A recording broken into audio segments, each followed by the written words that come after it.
To change the oil today, we'll need the following. First, a nice piece of cardboard is always handy to catch drips, some shop towels, a drain or catch pan. I always like to have a plastic bag handy. I use this as a funnel for when I'm refilling my oil over here.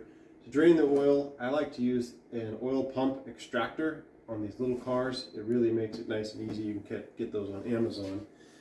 To get to the filter today, we're going to need a 3/8 inch drive, a long extension. You need a 1 1/16 inch socket to pull the filter assembly off. A swivel is very handy. And then for pre-assembly, you need a torque wrench. And then of course we're going to need a new oil filter and 5 quarts of 5W40. And then I use a very small flathead screwdriver, which will show you more on why to use that later.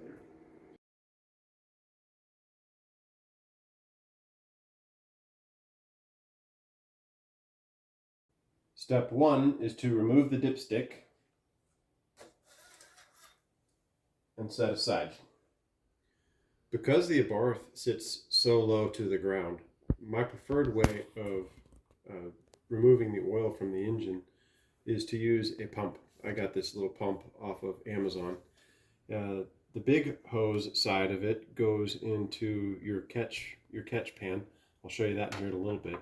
And it's powered by the car's battery. So there's a little red and black alligator clips for positive and negative connection to the battery terminal. I won't do that just yet. And then the skinny side of the hose actually gets fished down into the dipstick hole. So that's what I'll do first. So just locate the hole where we pulled the dipstick out of, and then insert this small hose into the dipstick hole, and you just push it down until you feel it bottom out. There, I felt it bottom out. And then you come up just a little bit off the bottom of the oil pan. And that's a good place to start. Now that we have the small hose connected or going down the dipstick tube, the larger hose we need to put in our catch receptacle. In this case, I'm just using an old empty oil jug. So go ahead and just pull the cap off that. Insert this into the oil jug, and that will catch our used oil. To power the pump, we're simply going to connect the positive cable to the positive side of the battery, like that, and the negative cable to the negative side of the battery, like that. Then you simply start the pump. You can see the oil coming along here.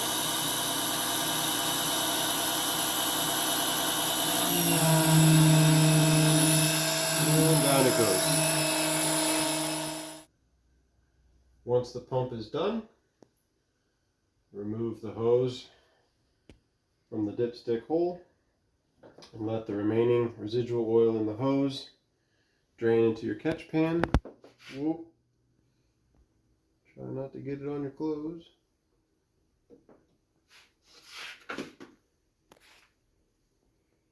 And once that's done draining, you can set it aside.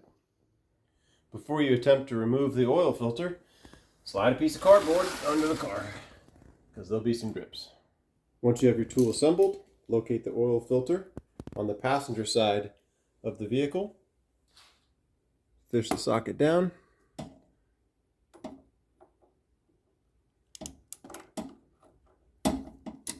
And loosen up the oil filter.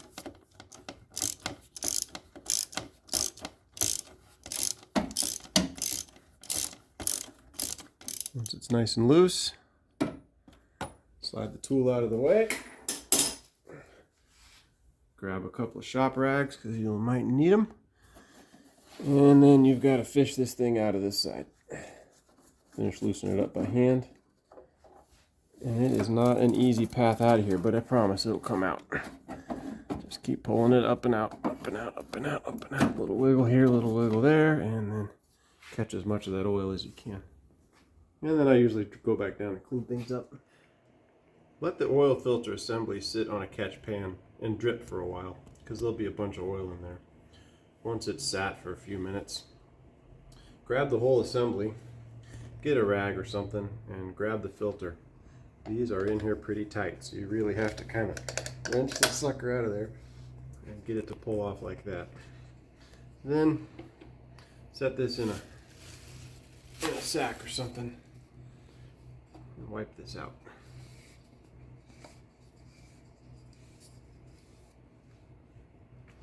Your new filter goes on same as the old one. In reverse, click it in place. There's also an O-ring on here. These I tend to struggle with, but maybe I can get it. What you want to do is pull it away with a flat screwdriver and just work it off of there. And then replace it with the new one that comes with the new filter. All the way down, just like so. Then, before it goes back in the vehicle, you should prime the filter with some fresh oil.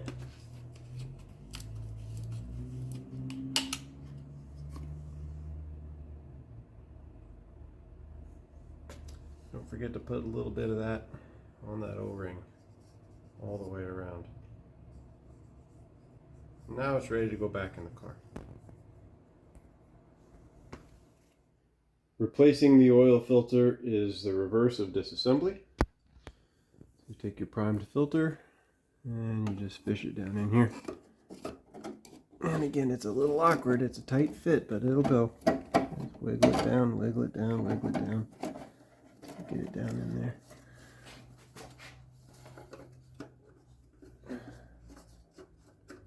And then I do as much as I can by hand.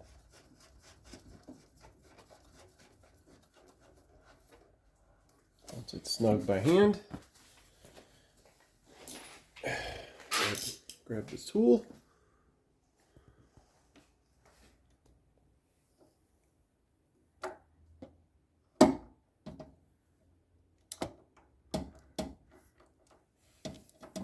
And snug it back up. There we go.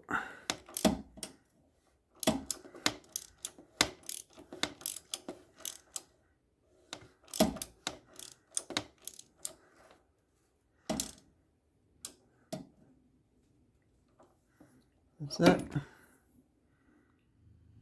The torque spec on the oil filter is 25 Newton meters, which looks to be about like, oh, I don't know, 18 foot-pounds. So we're there, 25 Newton meters.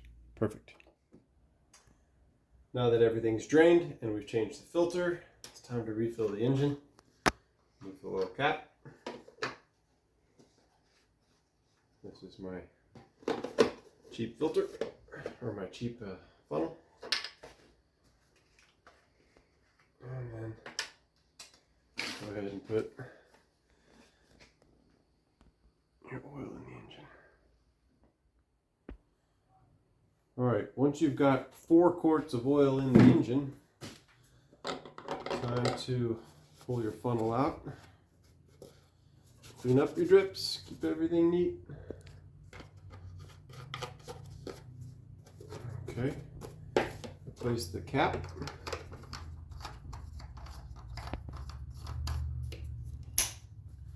Check the dipstick to make sure things look good. And remember, on a dipstick, that is full. This is 1 quart low. And I can clearly see oil all the way up to the top of this range. So this looks good. Now the true test is to start and idle the engine for a little bit, and then come back and check it again and make sure that you're all the way to the full mark. You don't want to overfill this engine. That wraps it up.